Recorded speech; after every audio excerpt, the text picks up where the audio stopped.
Hello YouTube, it's your boy B3, back with another kicking action figure review. Today we're looking at a figure I've been sitting on for a long time. And it's a really nice one, and I shouldn't have sat on it, but here we are. It is the Bandai Japan Movie Monster Series Shin Godzilla 4th Form. But not the regular version. No, I reviewed that a while ago. This is a theme park exclusive. This is the exclusive version that you could buy in the gift shop after the Godzilla vs. Evangelion ride at Universal Studios Japan. This is a figure you could only get by going to Universal Studios Japan. I got it on eBay. Not cheap. Okay? Like, even if you use a Japanese proxy, like a Baiyi's in market kind of thing, it's still an expensive figure. But at the time I got mine, I got it paired with the Ghidorah for just a little more than the Ghidorah. It was a lot of money, but worth it. Take a look at the tag here. You can see our Kaiju and our Eva all up on each other. Pretty cool. You got the legal stuff on the inside. 2019 is when this figure is from. And nice big old Godzilla footprint there. Pretty cool. This is normally the part of the review where I would snip this off, but this is a really fancy exclusive guy. Like all my theater exclusives that came with the tag still attached, I still have the tag on, and I'm going to do the same for my theme park exclusives, I decided. That's one of the reasons I sat on these for so long, is because I was deciding what to do with this. Can you hear my roommate coughing? She has the flu. I'm very, very sorry. This is really the same sculpt as the original Movie Monster Series Shin Godzilla 4th Form, and I am going to show that.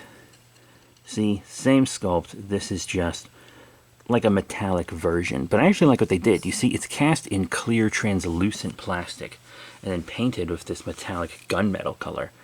So that actually creates a really interesting effect. Very interesting effect. You could almost see this as like an armor that Shin Godzilla could have grown or something, and he's clear red because his nuclear reactor is running so hard or something.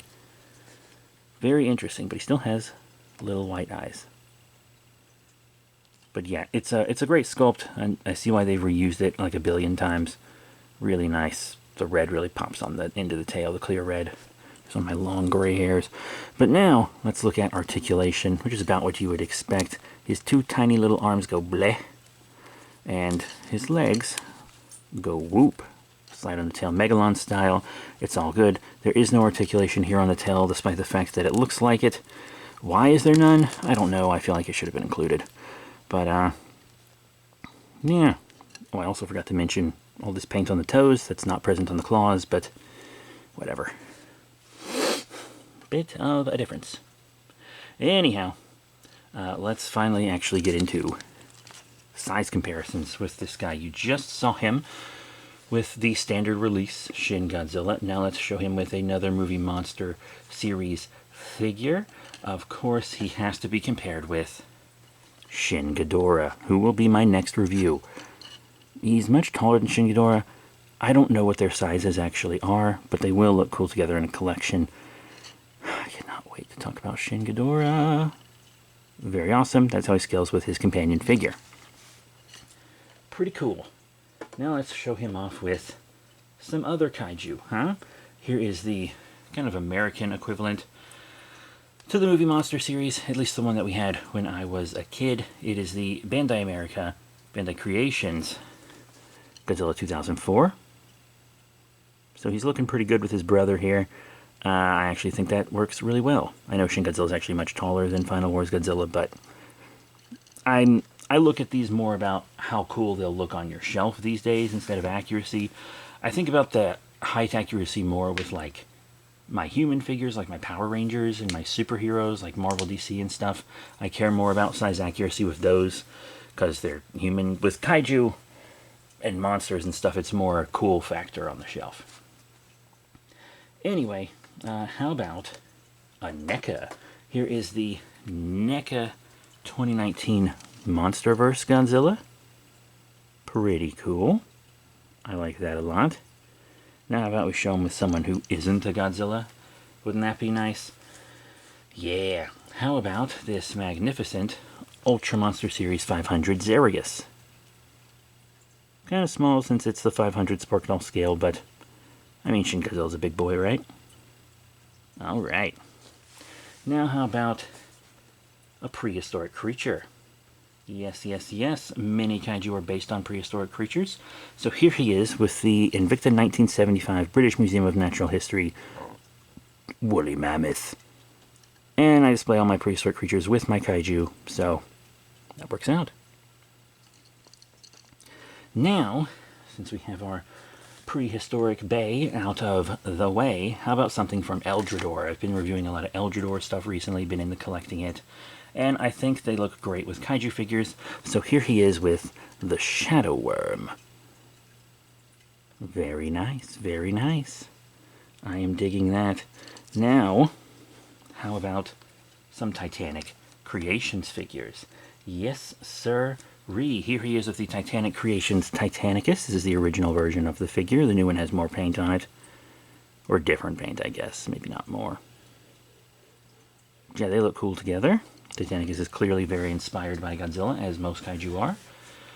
And I'm also going to show you one of their super articulated figures. Here is their first release of Pulgazari. Ooh, I like that a lot. I think that really, really works out. Happy, happy, happy. And lastly, let's show him with something from Risk on Toys. Here he is with the beautiful, the magnificent Axolotl. Axolotl. It's cool. You can make this guy stand up a little bit more, but yeah, Shin is a little taller than him. Pretty cool. And I have reviewed, I think, every figure you've seen so far except for Ghidorah. Yeah, but that is it for the kaiju comparisons. I do want to compare him with some Ultramen, though, if that is alright, of course. So first up, here he is with a Sparkdoll-sized figure. Here he is with the Ultra Hero Orb, Ultraman Orb Thunder Breaster.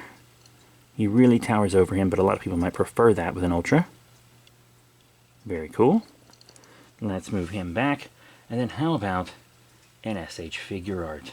Yes, here he is with the SH Figure Arts Ultraman Orb Origin Form. And that works pretty well too, and since he's super articulated, you can do a lot with him. So all in all, what are my final thoughts on the Bandai Japan Movie Monster Series 2019 Shin Godzilla from the Godzilla vs. Evangelion ride at Universal Studios Japan? It's cool, you know. To be completely honest, though, if he didn't come with the Ghidorah for just a little more and complete the set and stuff, I probably wouldn't have gotten him. Not because he's not a good figure. He is a good figure. In fact, he's a better figure than I thought he'd be. I think painting over the translucent sculpt actually does a lot for this figure. But it is expensive, and if you're just looking for like a single nice Shin Godzilla, maybe look elsewhere. If you're someone who buys a bunch of Shin Godzillas and you're like, oh, I have to have all the Shin Godzillas I can, or you just like it because of its rarity, because of its exclusivity, that's fine too. You know, we all collect different things for different reasons.